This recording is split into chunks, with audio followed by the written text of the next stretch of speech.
Assalamualaikum warahmatullahi wabarakatuh. Perkenalkan, kami dari kelompok 6 ingin mempresentasikan tugas Pancasila, yang dimana materinya berjudul Pancasila sebagai Sejarah Perjuangan Bangsa. Baiklah, perkenalkan, nama saya Hatijah, NIM 2110400025. Saya dari kelas PGMI 1. Baiklah, di sini saya akan menjelaskan tentang Pancasila sebagai sejarah perjuangan bangsa. Secara etimologis, Pancasila berasal dari Sanskerta. Pancasila dalam bahasa Sanskerta memiliki dua macam arti. Yang pertama, sila vokal pendek, di mana dia berupa batu sendi, alas atau dasar, sedangkan sila vokal panjang berupa peraturan atau tingkah laku yang baik, yang penting atau sesuai. Nah, awal mulanya Pancasila terdapat dalam kepustakaan Buddha di India, di mana di dalamnya terdapat ajaran moral dan setiap golongannya berbeda kewajibannya. Moralnya yaitu Dasasila, Saptasila, dan Pancasila. Kebudayaan India ke Indonesia melalui penyebaran agama Hindu dan Buddha. Perkataan Pancasila dalam khasana kesusteraan nenek moyang kita pada masa kerajaan Majapahit di bawah Raja Hayam Wuruk dan Pati Gajah Mada dapat dikemukakan dalam keropat negara Kertamaga yang berupa syair pujian, yang dimana Pujangga Empu Prapanca yang ditulis pada tahun 1365 yang dapat kita temui dalam Sarga 53 bait kedua yang berbunyi, Raja menjalankan dengan setia pada Pancasila, begitu pula upacara-upacara ibadat dan penobatan. Setelah Majapahit runtuh dan agama Islam mulai menyebar ke seluruh Nusantara, pada saat itu sisa-sisa ajaran moral tersebut masih dikenal dalam budaya Jawa, yaitu 5 hal yang dilarang yang berkaitan dengan moral. Yang pertama, mateni atau membunuh. Yang kedua, maling atau mencuri. Yang ketiga, madon atau berzina. Yang keempat, mabuk atau meminum minuman keras atau menghisap candu. Yang kelima, main atau berjudi. Jadi, semua huruf dari ajaran tersebut diawali dengan huruf M, atau dalam bahasa Jawa disebut MA. Dari MA, 5 yang berupa prinsip 5 larangan. Mungkin cuma itu yang bisa saya jelaskan, kurang dan lebihnya saya mohon maaf. Saya akhiri wabillahi taufiq wal hidayah. Wassalamualaikum warahmatullahi wabarakatuh. Masa Kerajaan Sriwijaya. Kerajaan Sriwijaya di bawah kekuasaan Sailendra, kerajaan yang berbahasa Melayu kuno dan menggunakan huruf Pallawa serta mengandalkan kekuatan jalur perhubungan laut. Pada zaman ini telah didirikan Universitas Agama Buddha.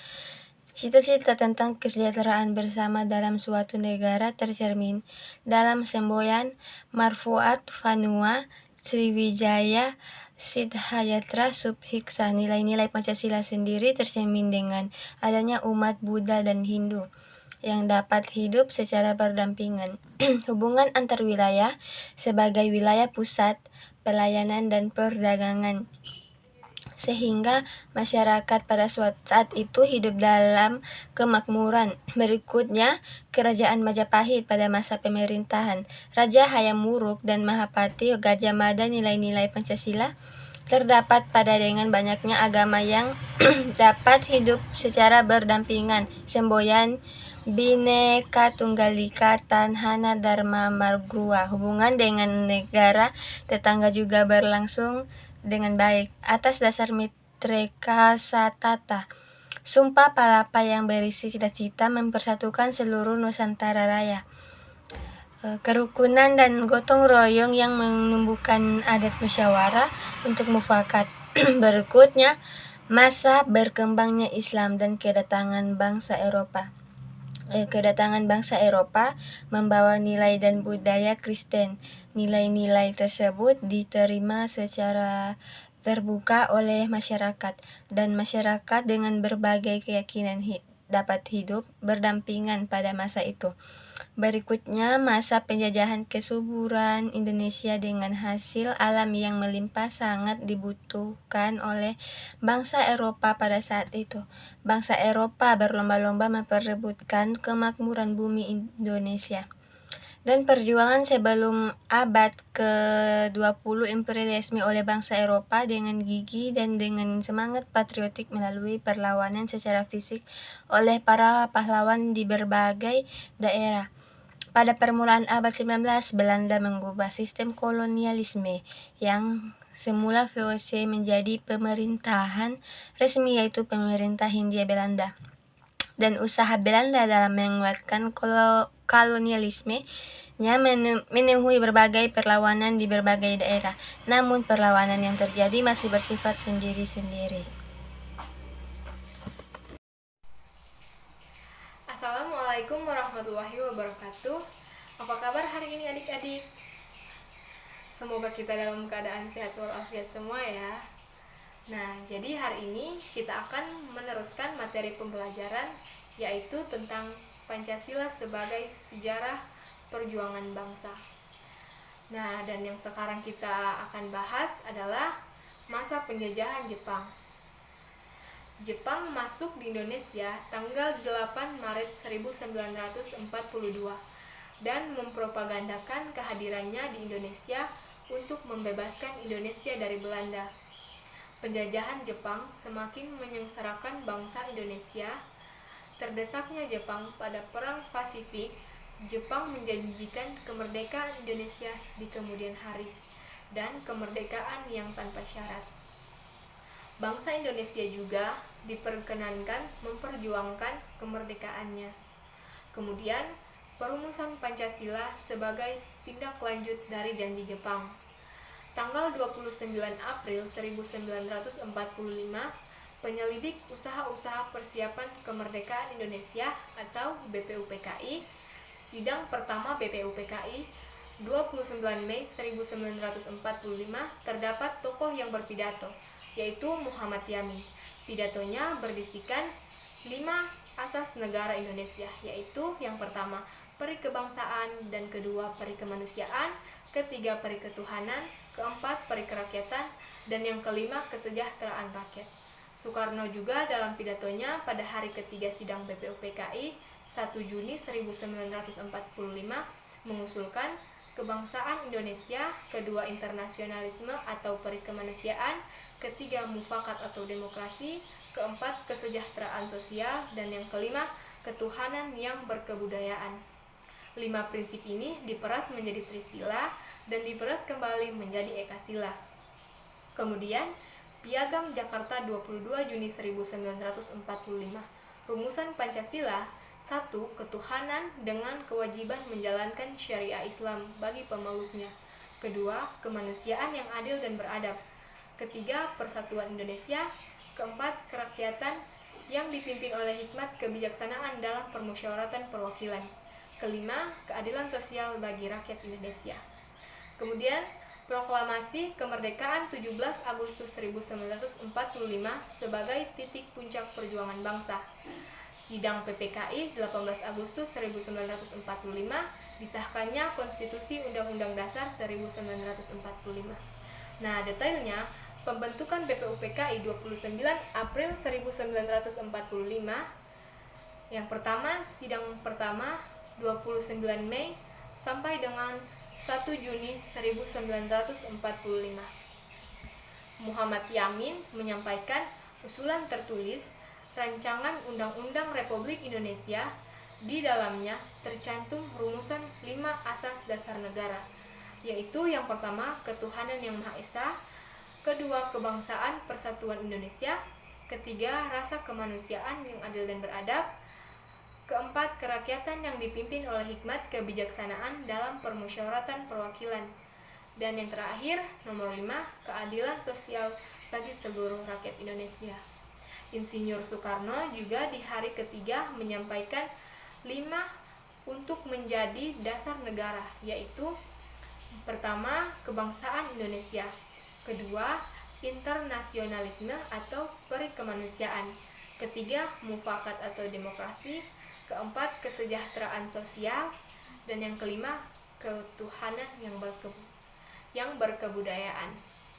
Nah, sekian dari penjelasan saya, semoga bermanfaat buat adik-adik. Wassalamualaikum warahmatullahi wabarakatuh. Bismillahirrahmanirrahim.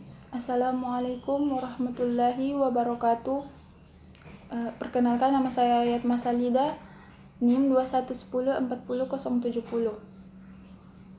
Baiklah, saya akan menyampaikan materi tentang Dekret Presiden dari tanggal 5 Juli tahun 1959 menandai kembali berlakunya Undang-Undang Dasar 1945 sehingga rumusan sistematika Pancasila tetap seperti yang tercantum dalam pembukaan Undang-Undang Dasar 1945 pada alinea keempat. Untuk menunjukkan pemerintahan negara berdasar Undang-Undang Dasar 1945 dan Pancasila, dibentuklah alat-alat pelengkap negara. Yang pertama, Presiden dan Menteri-Menteri, yang kedua DPR sampai JR, yang ketiga MPRS, dan yang keempat DPAS. Meskipun kembali ke Undang-Undang Dasar 1945, namun dalam sistem ketatanegaraan terdapat beberapa penyimpangan, yaitu yang pertama, pelaksanaan demokratis terpimpin dengan Presiden membentuk MPRS dan DPAS. Yang kedua, penentuan masa jabatan Presiden seumur hidup. Yang ketiga, berdirinya PKI yang berhaluan ateis. Yang keempat, adanya kudeta dari PKI yang jelas-jelas akan membentuk negara komunis di Indonesia sebagai penyimpangan terbesar. Untuk menyikapi kondisi ketatanegaraan yang semrawut tersebut, memunculkan tritura yang salah satu isinya adalah pelaksanaan kembali secara murni dan konsekuen Pancasila dari Undang-Undang Dasar 1945. Masa 5 Juli tahun 1959 sampai tanggal 11 Maret 1966. Yang pertama, terjadi banyak penyelewengan. Yang kedua, keluarlah tritura sebagai dasar tertibnya Supersemar tahun 1966. Pada masa 11 Maret 1966 sampai 19 Oktober 1999, yang pertama, kilasan sejarah Orde Baru. Yang kedua, kelemahan Undang-Undang Dasar dimanfaatkan oleh Presiden Soeharto untuk menguasai proses rekrutmen MPR melalui rekayasa undang-undang susunan dan terbentuk dan kedudukan parlemen meski pemilu terselenggara. Yang ketiga, pada tanggal 21 Mei tahun 1998 Presiden Soeharto mengundurkan diri. Masa 19 Oktober tahun 1999 sampai sekarang. Pertama, pertanggungjawaban Bahrudin Yusuf Habibie ditolak MPR. Yang kedua, amandemen 1 Undang-Undang Dasar 1945 pada tanggal 19 Oktober 1999 sampai tanggal 18 Agustus tahun 2000. Yang ketiga, amandemen kedua Undang-Undang Dasar 1945 pada tanggal 18 Agustus tahun 2000 sampai 19 November tahun 2001. Yang keempat, amandemen ketiga Undang-Undang Dasar 1945 tahun 9 November 2001 sampai 10 Agustus pada tahun 2002.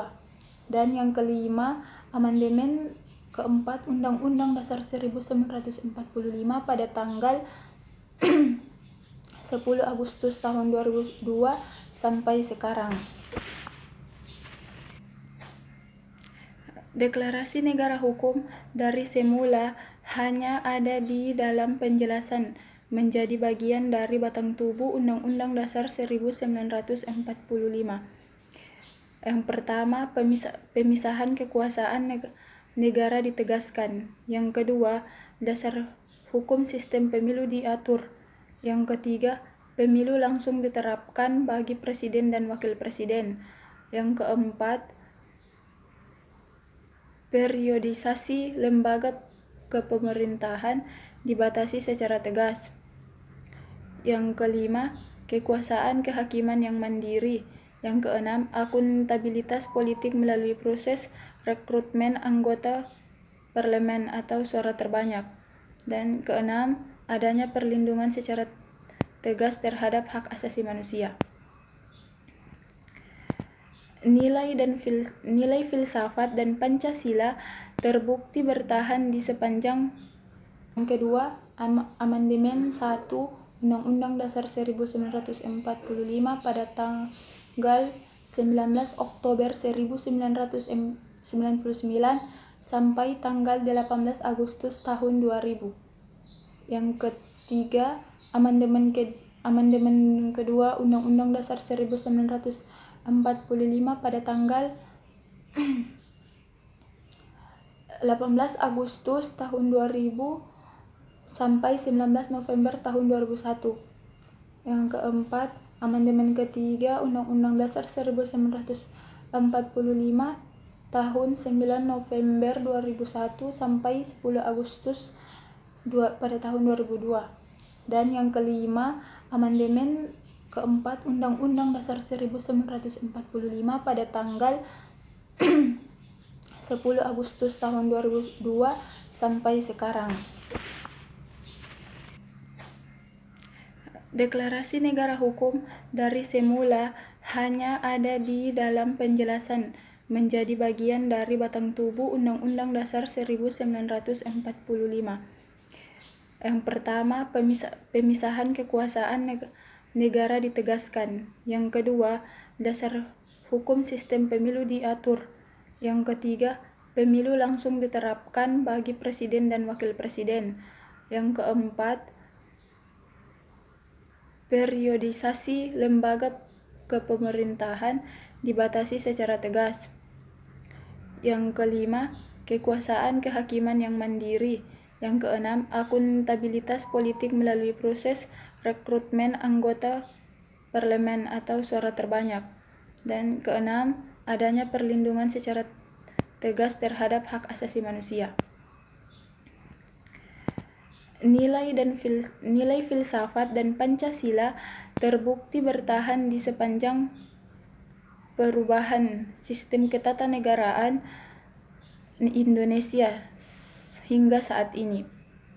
Ini artinya sistem filsafat atau ontologi, epistemologi, dan aksiologi dalam Pancasila adalah kodrati karena selaras dengan nilai-nilai idealitas yang diharapkan manusia. Demikian materi yang dapat saya sampaikan. Lebih dan kurangnya saya mohon maaf.